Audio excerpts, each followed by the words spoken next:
We now return to the great Ace Attorney Chronicles. Here we go. I still can't quite believe what just happened. I know. I inquired with the bailiff after the court session was adjourned, and it seems Mr. Vigil was taken to hospital to recover. Right. 10 years ago now, Mr. Vigil attempted to commit suicide by jumping out of the window of the prison governor's office. But ever since then, he's completely blocked the memory of those events from his mind. Nobody knew his secret, not his family, not even the man himself, but I forced it out into the open. Was it wrong of me to do that? Did I overstep the mark, I wonder? You know... Oh, Iris. You were miles away. Anyway, I've brewed a fresh pot of soothing tea for you. Oh, thank you. You and Susie have had an exhausting day so far, haven't you? Yeah, I guess. So exhausting that it's been a couple days since I last played the game because, oh my god, I'm so tired of doing voices. Thank you, Iris. How thoughtful of you. Do you happen to know where Mr. Sholmes is? When we came out of the courtroom back into the defendant's antechamber, he'd disappeared. Oh, no, I don't know. He just suddenly sprang to his feet and left. All he said was, "I must leave." I wonder if he's pursuing the mystery of Inspector Gregson's death. Well, you know what Hurley's always saying, don't you? There are mysteries in this world that should perhaps never be solved. But the construction of a solution comes only at the expense of the destruction of something else. What does that mean? He knows very well that when you open someone else's old wounds, you often open your own too. But he just can't take his own advice and leave well alone. Solving mysteries is too important to him. That's so true. But that's why that's what I like about Hurley, after all. I suppose that's the lot of a great detective in some ways. So then, let's have tea, and then I'll give you a hand. Oh, do you have time, Iris? Yes, I've finished this month's manuscript at last. With barely a day to spare before the deadline. I'm so looking forward to it. A brand new story to read in the adventures of Sherlock Sholmes. You know, I always hide Hurley's violin in the days before I have a deadline. You do? Poor Mr. Sholmes. I'm sure that's very wise, Iris. How sensible of you. Now then, my dear fellows, let's make a plan of action before we continue our investigation.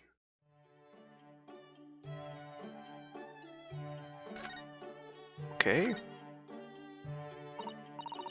So how did it go in court this morning? Well, we still don't know the truth about what really happened, but one thing's increasingly clear. Lord Van Zeeks definitely didn't do it. Oh, goody. I guess? Yes, that's right. We managed to uncover several new facts as well. Oh, really? And there was another development too. Kazuma. Yes, it's quite clear now that Kazuma-sama is not himself. The way he's acting, it's almost as if he's possessed. I know. I mean, at the end of the proceedings earlier, he was like a bloodhound the way he was chasing down Mr. Vigil's forgotten past. He's not normally so mercilessly persistent. What's going on in his head, I wonder? I really need to sit down with Kazuma and try to understand what he's going through.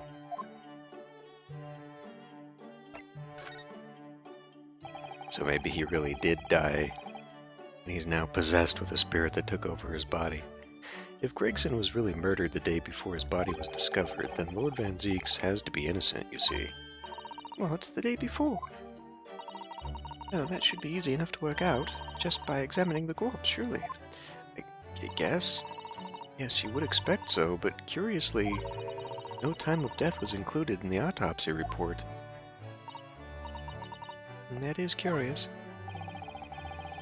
There are still unanswered questions about Lord Van Zeeks, though, aren't there?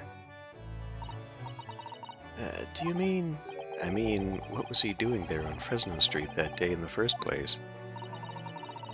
Well, according to the man's testimony, he said he was investigating Inspector Gregson, didn't he? It turns out that little room was actually the inspector's secret office. Oh, that sounds like it has all the makings of a wonderfully devilish plot. But then why was that notice board in there covered in all those particular papers? Papers about cases with a link to the Reaper. I'm starting to get a bad feeling about all this. Oh dear, that sounds more like something horribly devilish. We must start by looking into Inspector Gregson's movements of late. Okay.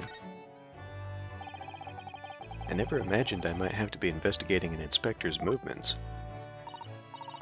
Well, according to the entry in his diary, he was carrying out an incognito investigation of the Red-Headed League the day before his death. Oh, you mean he was doing the same as Hurley? Well, Mr. Sholmes is trying to apply, whereas the inspector was supposed to be investigating. I do wish it had been the other way around.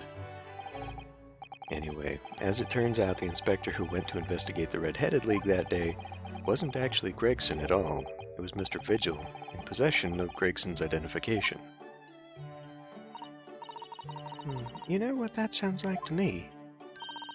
Establishing an alibi. Oh my, yes, you're absolutely right, Iris. But why would Gregson need an alibi? It would appear that the inspector had something to do that he wished to keep secret. I don't believe it. I always thought he was just a harmless lover of fish and chips. But perhaps they were seasoned with something a little more potent than salt and vinegar. I think perhaps we should try to move away from food analogies. Well, anyway, if Lord Van Zeeks felt the need to investigate Gregson... Yes, I agree. We must try to find out what he knows.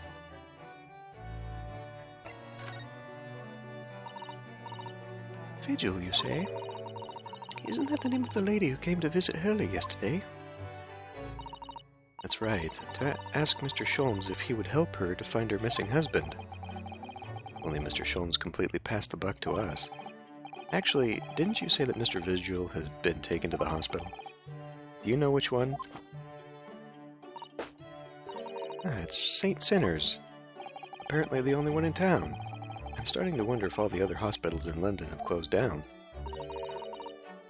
But that's amazing, Ryuno. You found the lady's husband already. Well, I suppose I have, by accident. 10 years ago, while Mr. Vigil was chief warder at the prison, he was responsible for overseeing the professor's incarceration. No. So when the convict escaped, he was held responsible and immediately dismissed. Sometimes I really don't want to grow up. There's more. For 10 years after that, while he was ostensibly working as a peddler, he also had another secret job. He was paid by Gregson to be his stand-in, to impersonate the inspector.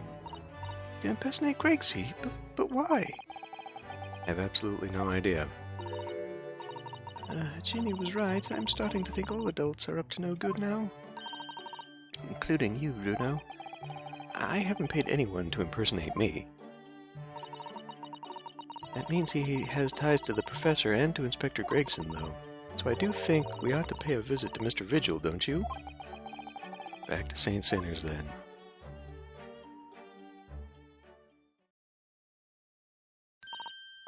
Well, I think it's clear what we need to do, isn't it? Let us investigate, my dear fellows. Sure. Oh, Iris, you're even more enthusiastic than usual today. If anyone has anything to hide, my special Wilson shooting iron will soon set them straight. That water pistol? It's stuffed full of piping hot extra special blend of mine.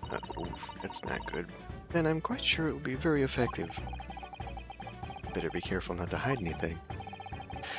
Well, it feels a little strange that Mr. Sholmes is nowhere to be seen, but still, let's go and see what we can find out.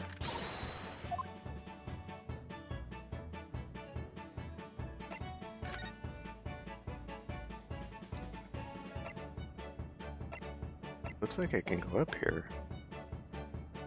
I mean, it's highlighted. Oh, actually, all of these are there. Mr. Vigil's hospital bed. Perhaps we should leave Mr. Vigil in peace for a little while. He's only just been admitted. Okay, but...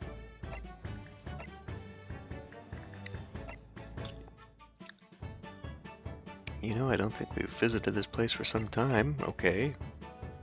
You know, I don't believe we've visited this place for some time.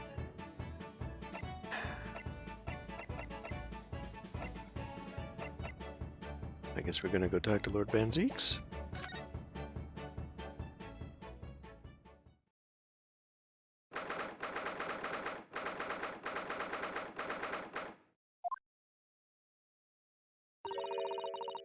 Lord Van Zeeks is reading. Look. I'm sure he can hear us too. He doesn't seem like he wants visitors, does he? But he must have noticed we're here, surely.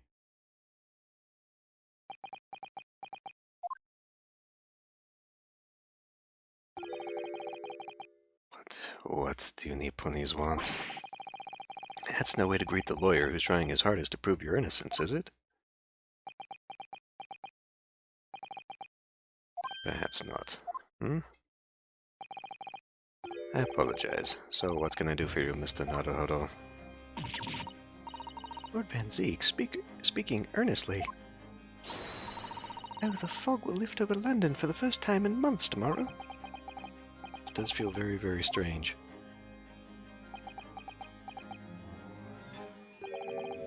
I must say, I was impressed. Oh, well, thank you. Not by you, by your fellow Nipponese, your prosecutor friend. Oh, I see, yes. It's sardonic, don't you think? For a man such as me, so loathing of the Nipponese, to be entirely at the mercy of the two of you. I suppose it's retribution for having played the part of the Reaper all these years. Played the part?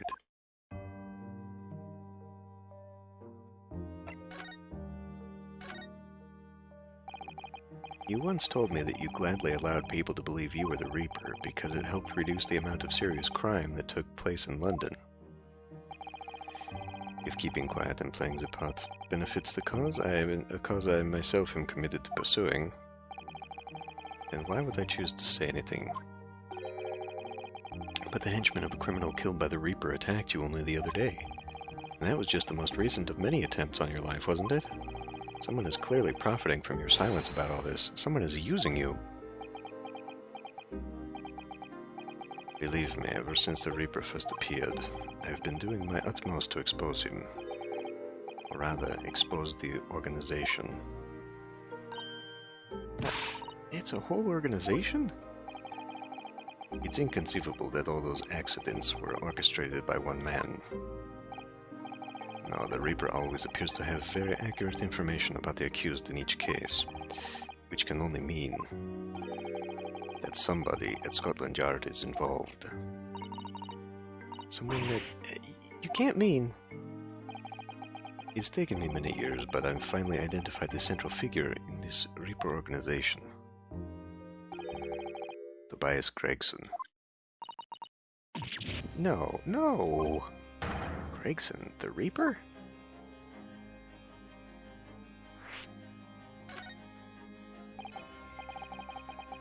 So the reason you were investigating Inspector Gregson is because you intended to expose him as the Reaper? As I said, the Reaper of the Bailey is no single person. It's a highly secret organization with close ties to Scotland Yard.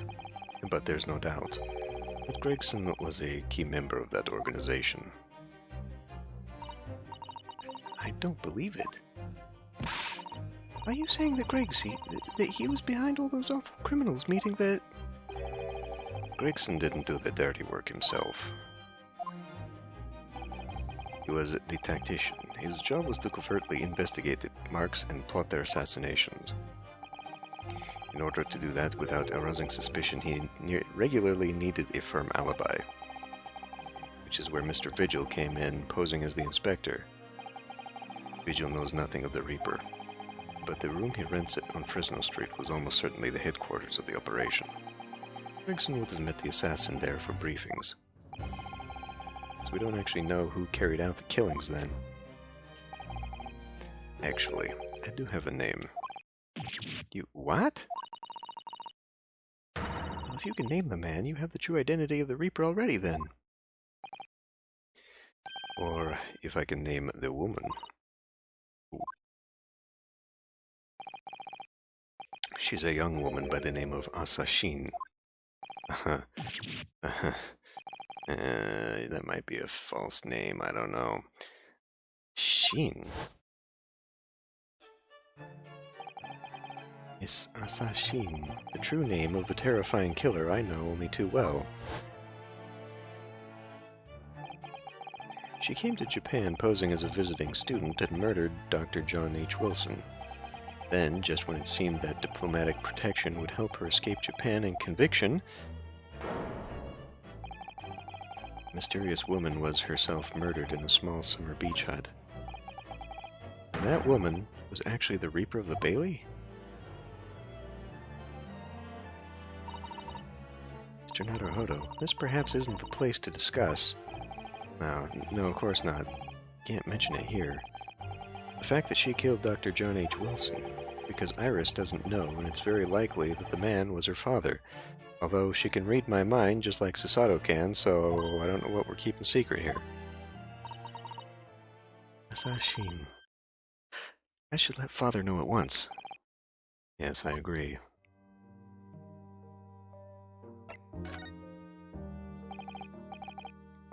Kazuma, isn't it? Kazuma Sogi. He, you say, is a friend of yours. My best friend. He's the whole reason I got to come to Britain. It was all on his merits. I have nothing but respect for him. Yes, I understand that only the very best students are selected for such opportunities. And I had a fine demonstration of how sharp he is in the proceedings earlier today. He missed nothing. In fact, his flawless performance very much reminded me of his father. Shinasogi, the professor.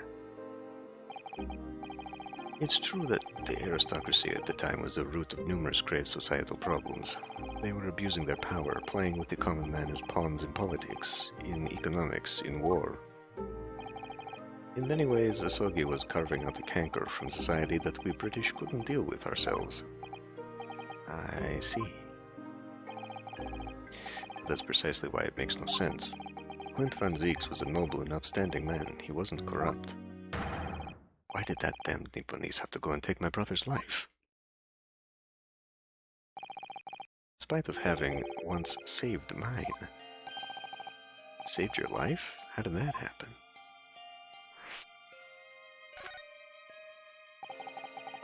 It was 10 years ago, on a foggy night.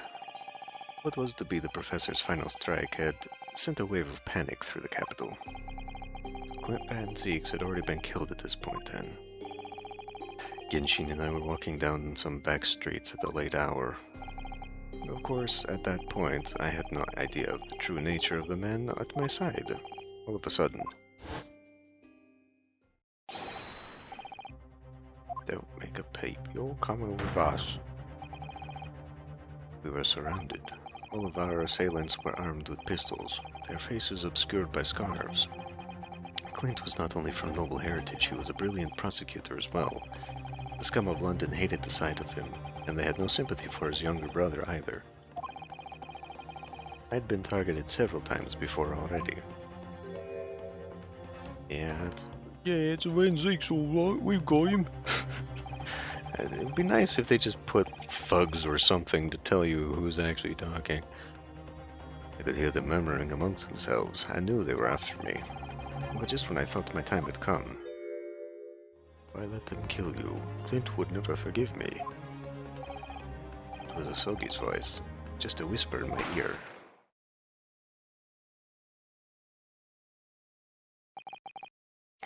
After that, I don't remember exactly what happened. The next thing I knew, there was silence all around. Genshin lay on the cobbled street. Blood was seeping from his left hand. He'd shielded me.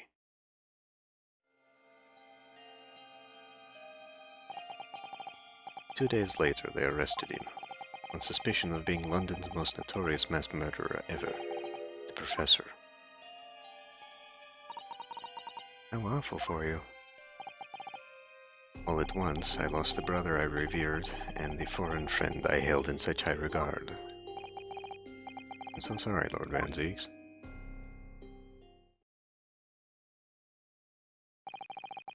That's the end of my miserable tale. I never thought I'd recount it to anyone. Well, thank you for confiding in me. The Professor, the Reaper, and Inspector Gregson. I wonder just how intimately related they all are. I still can't quite believe that Gregson was essentially the Reaper, giving assassination orders to Giselle Brett. Mr. Naruhodo, let's go and inform my father. I'm sure our government will want to hear about this new information. I'm willing to bet he already knows. Oh, that means I get to meet your daddy, Susie. Hooray! Yes, all right. Let's head back to the Great Waterloo Hotel, then.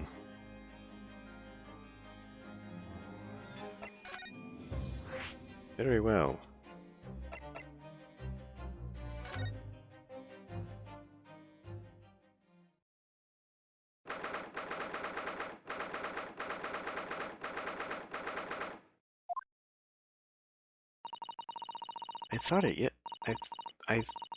I thought it yesterday, and I think it again today. This place is so princely. It's a wild guess, but I have a feeling you'll think the same tomorrow, too. My tea has a finer fragrance than whatever they're serving in the tea room here, though, wouldn't you say? Ah, look who we have here. This is an unexpected pleasure. Father? Oh, is this your daddy, Susie? How lovely. What a charming young lady. And you are?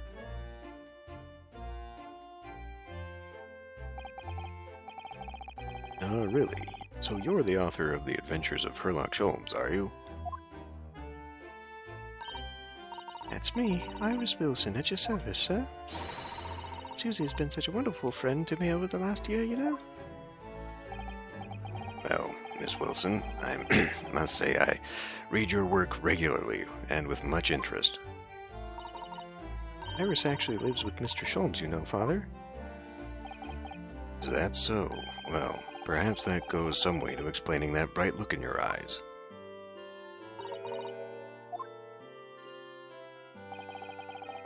You wouldn't be smiling so airily if you knew just how bright she is, believe me. Now then, young Naruhodo, it was a pleasure seeing you in action earlier. As an invitee of the symposium, I was allowed to observe from the gallery after I twisted some arms. And I must say, it was a truly exemplary performance. Oh, well, thank you very much. Although I'm fairly sure you omitted by Kazuma on the end there. No, please don't misunderstand. It was you who impressed me. Really? You didn't miss a step against Asogi, and we all know how capable he is. Really, to have matured into such a fine defense lawyer in less than a year is quite extraordinary. It's very kind of you to say so, and really nice to hear. What I saw in court today confirmed what I'd been hoping for. The favor I mentioned yesterday, Naruhodo, I trust you haven't forgotten? I have, actually. No, you did mention something, didn't you? First, we have something to report, Father. Of course. Shall we take tea while we discuss matters further? I wonder where Judge Chugoku's gotten to.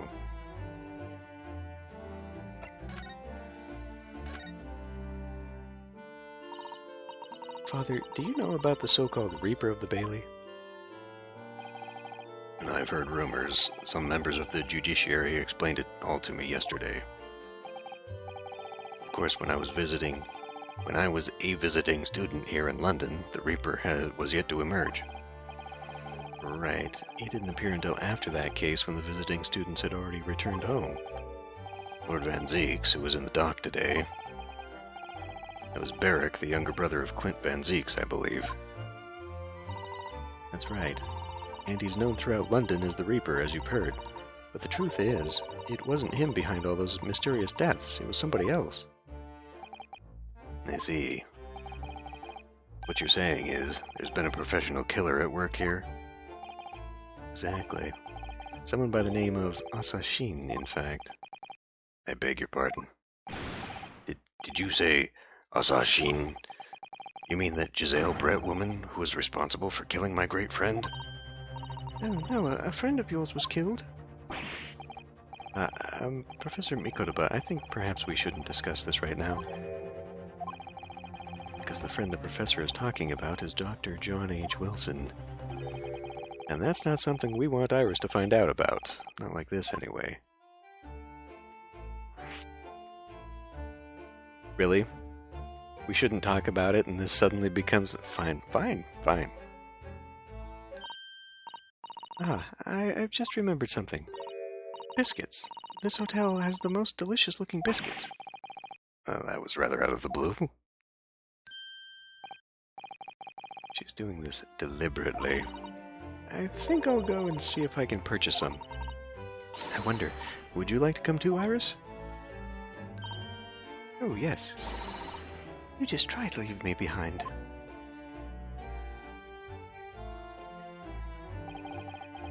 So that young girl... It's called Iris Wilson, is she? Yes, that's right. And she's the author of all those adventure stories starring the great detective Sheldon. Does everyone have just poor comprehension here that you either can't believe or can't understand the things that you're told 5 minutes ago? But the name of the credited author isn't Iris, is it? It's Dr. John H. Wilson. Yes, I know.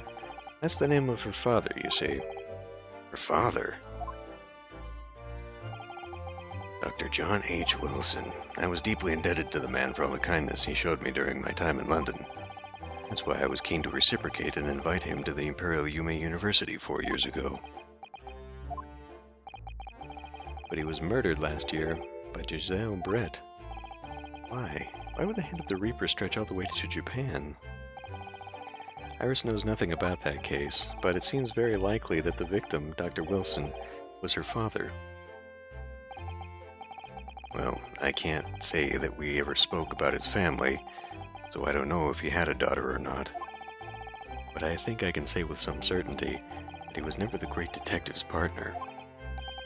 So it could have been another Dr. Wilson, you think? Well, John and Wilson are both common names, after all. Still, it's probably best not to mention this to the young lady until we can be sure. That's what we thought, yes. We're back with cinnamon biscuits. Oh, they smell delicious, Iris. I think cinnamon will go very well with the tea they serve here, don't you, Susie? Yes, I'm sure you're right, Iris.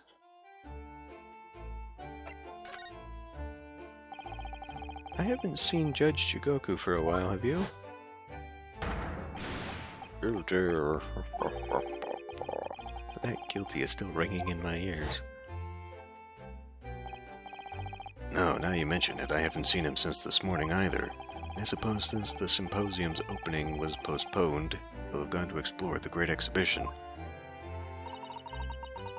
That reminds me of something you mentioned yesterday. About Judge Chugoku having once been in the dock himself? Yes, it was all tied up with that accursed trial. Closed trial of Kazuma's father. Seishiro was trying to mitigate Genshin's guilt, so he took to the stand to testify. But he got a little carried away and, actually managed to break the witness stand. Oh my. He also said some contemptuous words about the British Empire, for which he was charged. Oh dear, although it's worryingly easy to imagine him doing that. Well, it was all right in the end. He was acquitted, and we returned home to Japan together. My goodness. Yes. Talking of Seishiro, I have a copy of the photograph we all took together here yesterday. Please. Oh, what a lovely picture. It certainly seems to shout, "We arrived in Britain." Commemorative photograph has been entered into the court record. Why? None of us had any idea what was coming when we took that, did we? No, that's so true.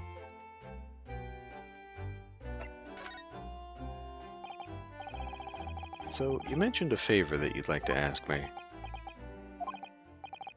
Well, this fateful trial that you're fighting, one way or another, it'll be over before long. And when it is, I'd like you to accompany me back to Japan. Want me to do what? Father, what's the meaning of this? Now, Susato, you should understand. You've seen how our courts work firsthand. Japan's judicial system is in its infancy, especially when it comes to defense. Oh, you mean...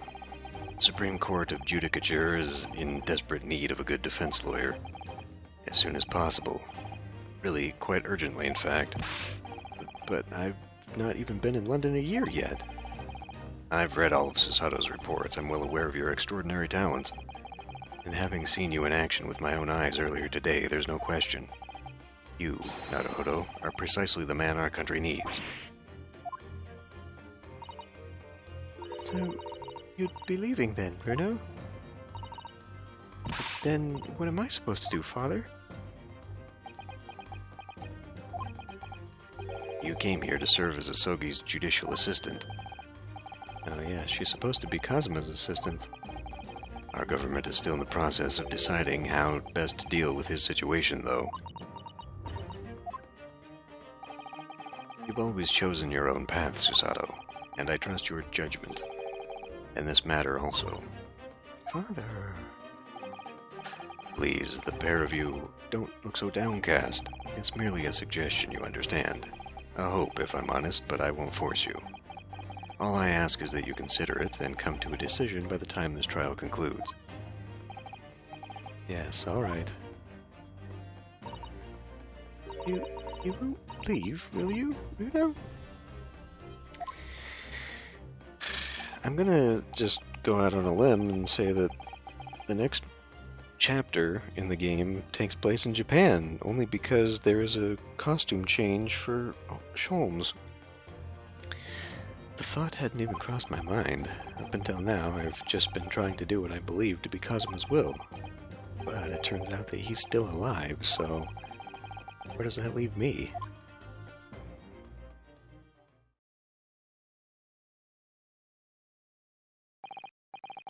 Well, if you'll excuse me now, I need to telegram government ministers and the Japanese police with this information about Asashin. Of course, Father. Thank you.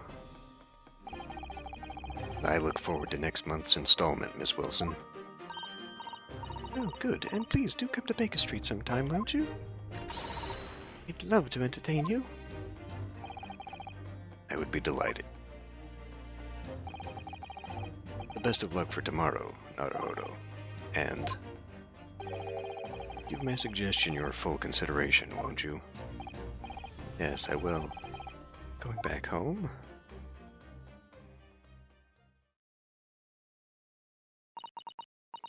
You know, Kazuma-sama's always meant a great deal to my father.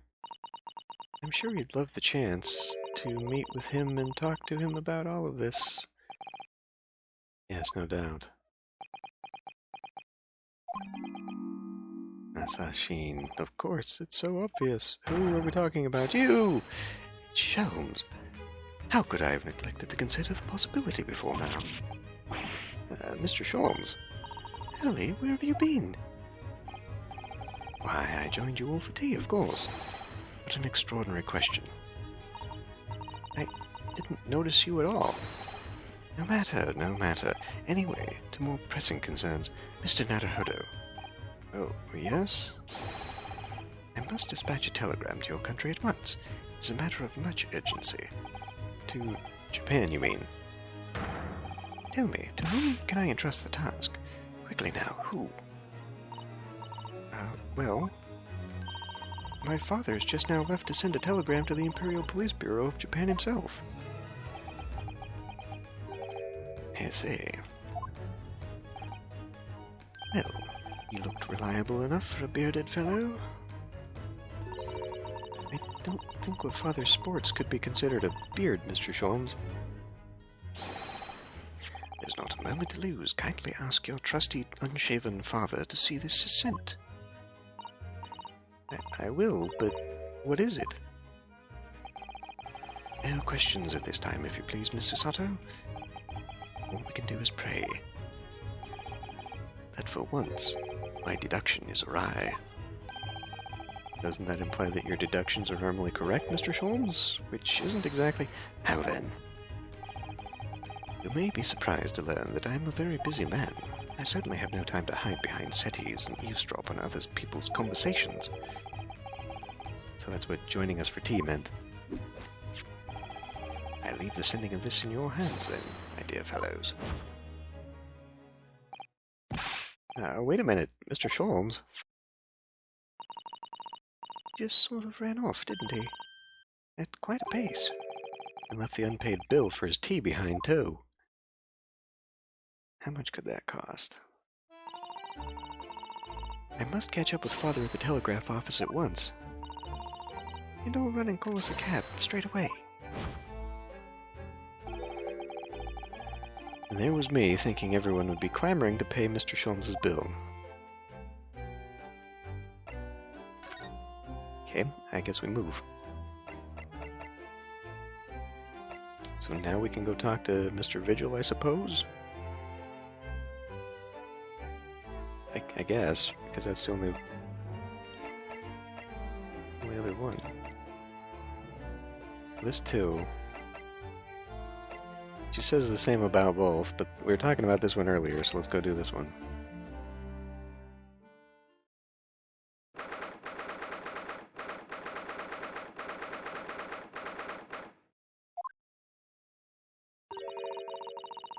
This is the ward where Mr. Vigil was brought, apparently. To be frank, I'm a little worried about seeing him again. Mostly because I need to fix his damn voice. It was like this, but now he doesn't have the lisp because he doesn't have his damn... Well, the lawyer. Hello again. Are you feeling better now, Mr. Vigil? Yes, thank you. Somewhat better. I'm so sorry to have caused you to... I mean, it was because of me. If I hadn't exposed your secret and forced you to remember things you'd obviously tried to forget... The prosecutor was here until a few moments ago, too. Just missed him. Oh, Kazuma beat us to it. He said much the same as you. He was very apologetic. But the truth is, I brought all this upon myself. Please, don't think like that. Keeping it from Evie, my wife, all these years, I've carried such a sense of guilt. But that's not the worst of it. Over time, I obviously came to deceive myself as well. You mean about your dismissal? Looking back now, I'm beginning to think that perhaps Inspector Gregson didn't stumble across me by accident at all. I mean, he compensated me so generously for acting as his stand-in. He was clearly concerned for my well-being and doing what he could to help. So perhaps Gregson knew exactly what had become of Mr. Vigil all along, then. I'm sure this is just desserts for 10 years of lies and deceptions, but it wasn't me that helped the professor escape 10 years ago. It wasn't me. I swear it. I swear it's true. Oh, Mr. Vigil. I'm sure you'd rather not dredge up even more from your past at this time, but if possible, could you tell us exactly what really happened? I want to. I need to get all this off my chest. I just want someone to tell me what I should have done.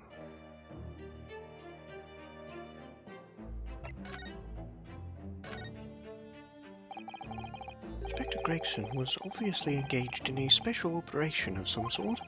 He was investigating something that even Scotland Yard couldn't know about. Details of the Reaper's marks, yes. It was when he had to carry out those investigations that I would take his identification and impersonate him.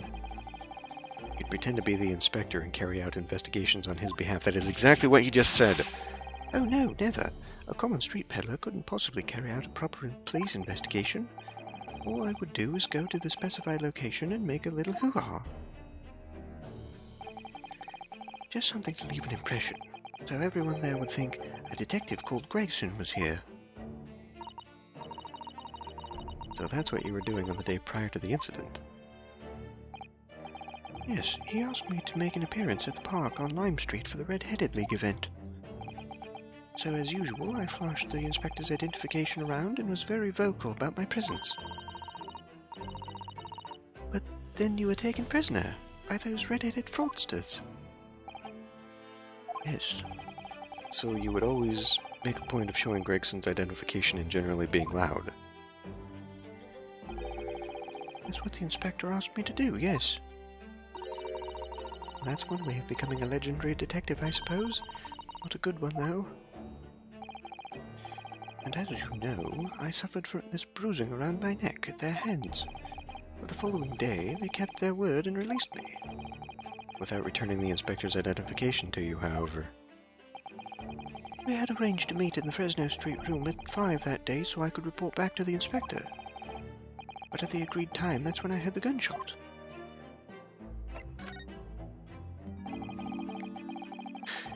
It was at midnight on the 17th of June, 10 years ago. That was the time scheduled for the execution. The professor's execution never actually took place, did it? Or rather, the execution itself must have been used to effect the plan of escape.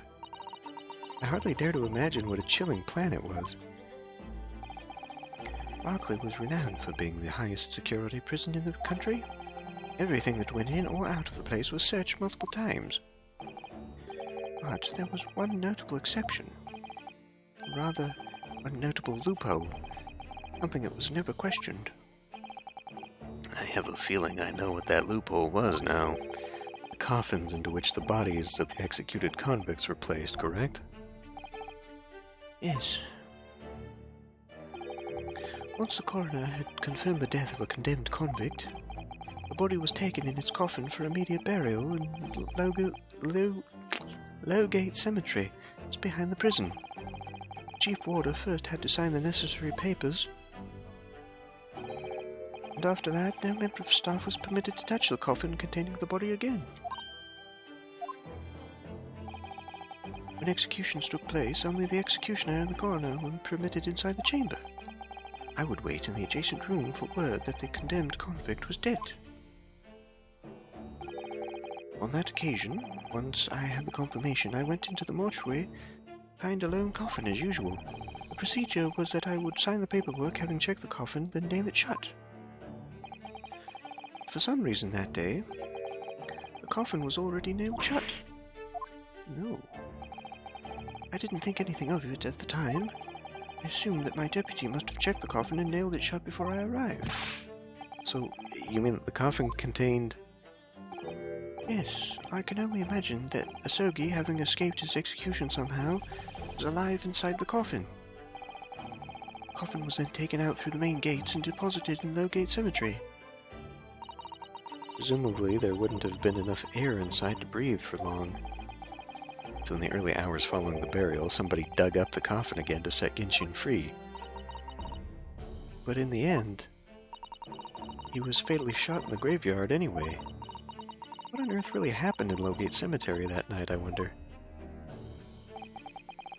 Afraid I really don't know. All I can say is that with certainty are two things. Sogi couldn't possibly have escaped that way without help from somebody working in prison. And that somebody was not me.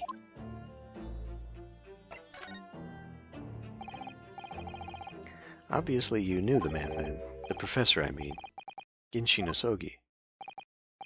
Yes, I remember him well, in fact. Would you mind telling us what you know? Well, having been condemned to death as he was, any contact I had with the man was short, obviously. After the trial, which was carried out behind closed doors, attended only by elite members of the judiciary, they called for his execution to be carried out at the earliest possible opportunity. The outcome of the trial was set from the beginning, wasn't it? It was a time of delicate diplomacy when Britain and Japan were in the process of signing an important treaty. That meant that this potentially destabilizing case had to be dealt with swiftly and discreetly. The man had less than a week in total. As I was the chief warder, I oversaw his short stay in the cells until his final hour. I remember being struck deeply by his noble character and incredible resilience. What do you mean exactly? He was a killer of many men, but he was always quite quiet and polite. He was a gentleman and a man of an intellects. In fact, I couldn't bring myself to believe what he'd done, so I asked him one day. Those 5 members of the aristocracy whose lives were taken, are you really responsible? I'm guilty of the unforgivable crime of ending another human's life, yes. The following day, the closed trial took place, and the verdict was no surprise. Guilty. At night, when he was brought back to his cell, I saw something. Something unusual. Something unusual. What? The last will and testament of Ginshi Nosoki. Go on. As I said, it was on the night following his trial, after he'd been found guilty. I was doing the rounds of the cells, and when I looked into Asogi's, I noticed that he seemed to have a sheet of paper in his hand. His last will and testament, then, presumably. As soon as he noticed me, he hurriedly shoved it behind his back. But why did you find that so unusual? Isn't it normal for a man to pen a will when he knows his death is nigh? Yes, it's true, but there were special conditions to Asogi's incarceration, you see. What sort of conditions? Well, even though he was held in a cell designed for condemned inmates, he was allowed to keep his personal effects with him, with one exception. The sword? Really? He was allowed his things? That is unusual, certainly. Of course, he'd been convicted of killing 5 members of the aristocracy, but at the same time, he was a guest in our country from the Empire of Japan. Powers that be were determined that his final days shouldn't be needlessly uncomfortable. What was the exception you mentioned to the personal effects he was allowed? That's the point. He wasn't permitted to have writing materials. Specifically, no pens or paper. So he was prevented from leaving any written record of what had happened to him? Yes, that was the long and the short of it. I've no idea where he obtained that paper. Any writing materials would have been confiscated from him upon incarceration. As I said, he hid the paper behind his back and then he pleaded with me. What did you just hide behind your back? Please turn a blind eye. This is my lifeline. But you know it's against the rules. You're the only person who's seen. If you just agree to keep quiet. All right then, but what's on that paper? A last will and testament. This will is the only weapon I have left now.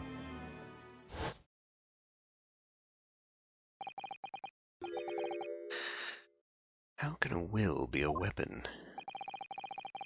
So I decided to pretend I'd seen nothing, and I let him keep his will.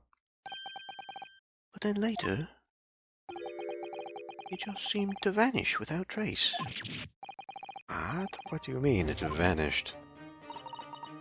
It would seem that isn't the end of the story of this mysterious will.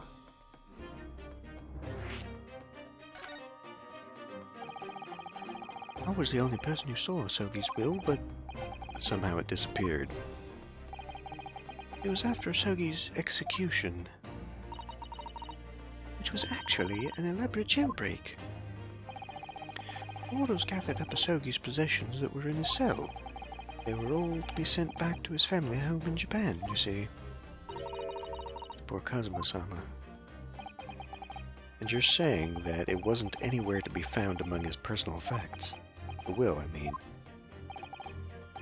That's right, although I didn't search through them myself. Governor Caden was livid. He was screaming. It can't have disappeared completely. That doesn't quite make sense, though, does it? In what way? Well, we'd understood that only Mr. Vigil was aware of the will's existence. In which case, how did the prison governor know to look for it? Oh, yes, you're right. I really don't know how he knew, but it certainly seemed as though he knew of the will's existence from the outset. Only he didn't refer to it as a will. What he said was... the Asogi Papers. The Asogi Papers. I really can't tell you anything of the subsequent events. Because, well, of what happened. Your dismissal, and the way you blocked it all from your memory. I'd forgotten all this until today. I don't suppose it's relevant to the case, though. Well, anyway, thank you very much for sharing it with us, Mr. Vigil. We're very grateful.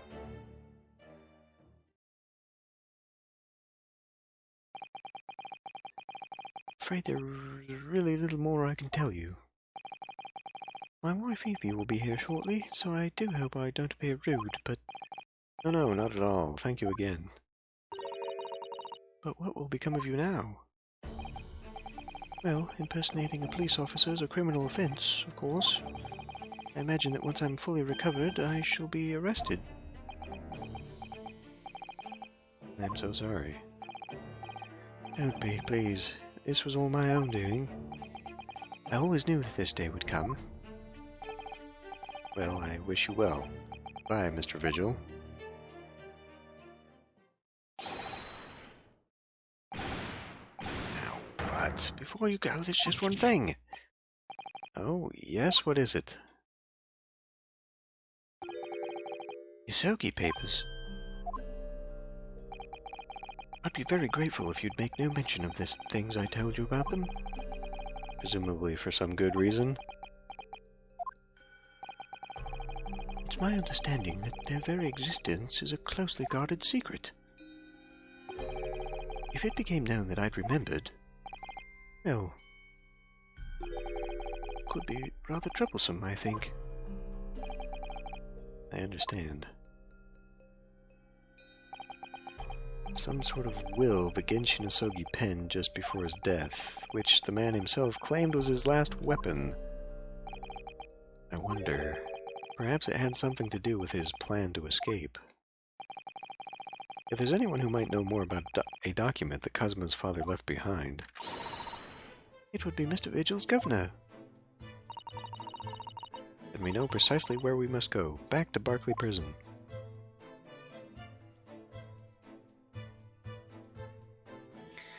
Well, it looks like I can look around and examine, but I don't see a reason to. So we'll move on next time.